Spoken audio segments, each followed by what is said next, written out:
안녕하세요. 뉴스반장입니다. 이번 선거는 반드시 승리해야 합니다. 국민 알기를 우습게 보는 이 정권과 국힘당에 제대로 된 일침을 날려줘야 할 텐데요. 또 이 선거의 승리가 내년 총선으로 이어지기 때문입니다. 누가 말했었죠? 전쟁은 기세 싸움이라고. 반갑습니다. 더불어민주당 대표 이재명입니다. 정치는 정치인이 하는 것 같지만 결국 국민이 하는 것입니다. 주권자인 여러분이 행사하시는 한 표 한 표가 나라와 내 지역의 운명을 결정합니다. 특히 이번 강서구청장 보궐선거는 무능한 정권의 폭정과 실정을 멈추고 강서구의 새로운 미래를 여는 출발점이 될 것입니다. 오는 6일과 7일 이틀 동안 사전투표가 진행됩니다. 딱 3표가 부족하다. 이렇게 생각해 주십시오. 국민이 승리하고 역사가 진보하는 이 위대한 행진에 빠짐없이 동참해 주십시오. 자랑스러운 동지 여러분의 애국심과 애당심을 믿습니다. 고맙습니다. 이재명 더불어민주당 대표가 5일 영상 메시지를 통해 강서구청장 보궐선거 투표 참여를 독려하며 선거 지원에 나섰습니다. 더불어민주당은 이날 이 대표의 병상 육성이 담긴 59초 분량의 영상을 공개했는데요. 이 영상은 이재명 대표가 발신자로 찍힌 휴대폰 화면으로 시작되는데 이 대표가 직접 건 전화를 받는 것 같은 느낌이 들게 하는 편집이었습니다. 영상 뒷부분에는 이 대표가 환자복을 입고 병원 침대 위에서 마이크를 앞에 두고 메시지를 읽는 모습도 나오는데요. 이 대표는 반갑다는 인사를 시작으로 정치인은 정치인이 하는 것 같지만 결국 국민이 하는 것이라며 검찰의 영장 청구가 기각된 후 법원을 나서면서 이 대표가 했던 발언을 그대로 다시 사용합니다. 이어 주권자 여러분이 행사하시는 한 표 한 표가 나라와 내 지역의 운명을 결정한다. 특히 이번 강서구청장 보궐선거는 무능한 정권의 폭정과 실정을 멈추고 강서구의 새로운 미래를 여는 출발점이 될 것이라며 선거의 의미를 규정하는데요. 그러면서 6일과 7일 이틀 동안 사전투표가 진행된다. 딱 3표가 부족하다. 이렇게 생각해달라며 국민이 승리하고 역사가 진보하는 이 위대한 행진에 빠짐없이 동참해달라며 투표 참여를 호소했습니다. 영상은 자랑스러운 동지 여러분의 애국심과 애당심을 믿습니다. 고맙습니다라는 인사말로 마무리되는데요. 더불어민주당은 투표율이 올라갈수록 선거 결과가 유리해질 것이라고 판세를 분석하고 있습니다. 제발 이번만큼은 깨어있는 시민들의 힘을 보여주셨으면 하는데요. 김태우 후보와 같은 범법자가 판치는 세상, 부패한 권력과 폭정으로 얼룩진 이 정권을 반드시 심판해 주셨으면 합니다. 윤석열 정부 인사 시스템을 보면 타임머신을 타고 과거로 가 MB 정권 재활용 시스템을 가동하고 있는 듯한 느낌을 받고 있습니다. 그리고 비정상적인 일들이 정상적인 것처럼 벌어지고 있습니다. 본격적인 질의에 앞서 후보자께서 과거 최장수 문체부 장관을 역임하셨습니다. 본인이 생각할 때 어떤 장관이었다고 자평하십니까? 오늘 지금 카메라 분들이, 기자분들이 많이 계십니다. 카메라 분들 오늘 장관님께 후보자님께 허락 맡으셨습니까? 찍지 마. 찍지 마. 승진아, 꼬치가 정말. 왜 이렇게 매매를 시켰습니까? 매매가 아니고 제가 뭐 나이가 몇 살입니까? 그러니까 되시는 거지.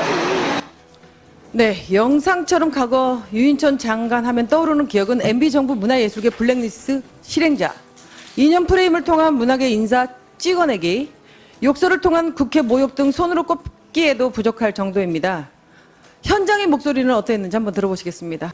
윤석열 정부는 블랙리스트 시대로 내돌리는 유인촌 장관 내정을 철회하라. 블랙리스트 리스트에 올랐던 많은 영화인들이 아직도 정신적 트라우마에 시달리고 있다는 것입니다. 정말 기억하기 싫으신 분께서 다시 한번 전면에 등장했습니다. 네, 더 응원을 해줘야 되는 사람들이 왜 이렇게 현장의 분위기가 반대 분위기가 목소리가 높은지 한번 고민을 하셔야 된다고 생각합니다. 유인촌 문화체육관광부 장관 후보자가 2010년 이명박 정부 문체부 장관 재직 당시 국가정보원으로부터 종북예술인을 무력화해야 한다는 내용의 문건을 직보받은 정황이 과거 검찰 수사기록에 포함된 것으로 확인됐습니다. 실제로 블랙리스트가 존재했고 이런 내용을 국가정보원으로부터 직접 보고를 지속적으로 받아왔다는 건데요.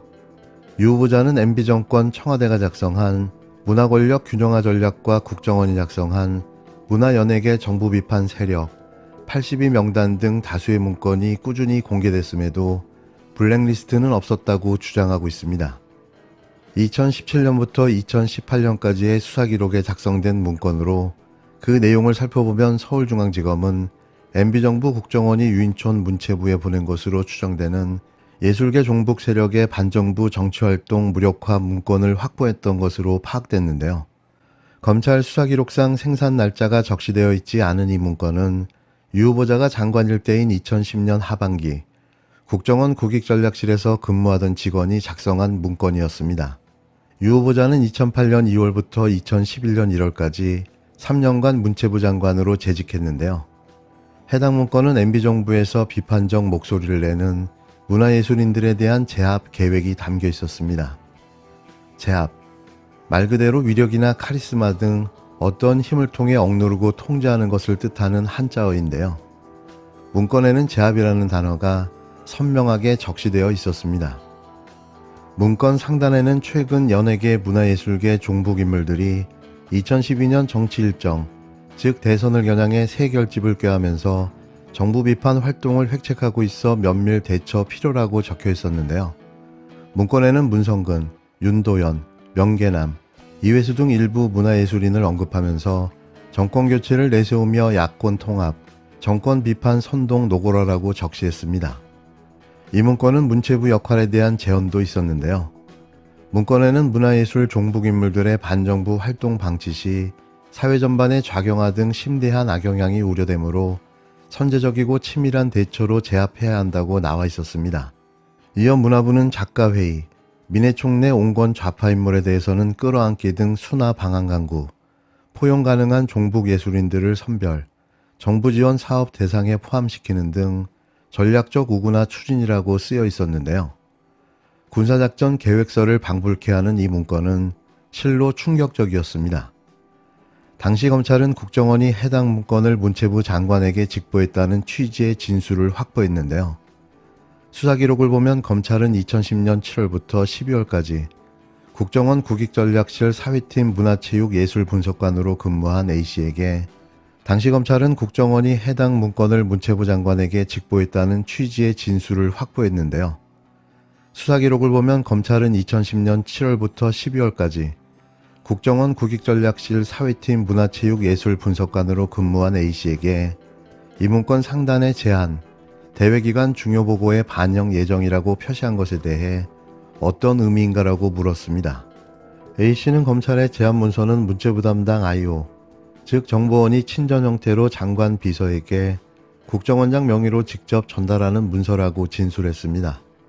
문건 상단에 면밀 대처 필요라는 표현이 들어간 것에 대해 A씨는 위문건 개왕에 보면 필요라는 표현을 사용하는데 통상 국정원에서 청와대에 보내는 문서에는 불경스럽다는 의미에서 필요라는 표현을 쓰지 않는다면서 다른 기관에서 보내는 문서라서 위와 같이 표현한 것이라고 진술했는데요.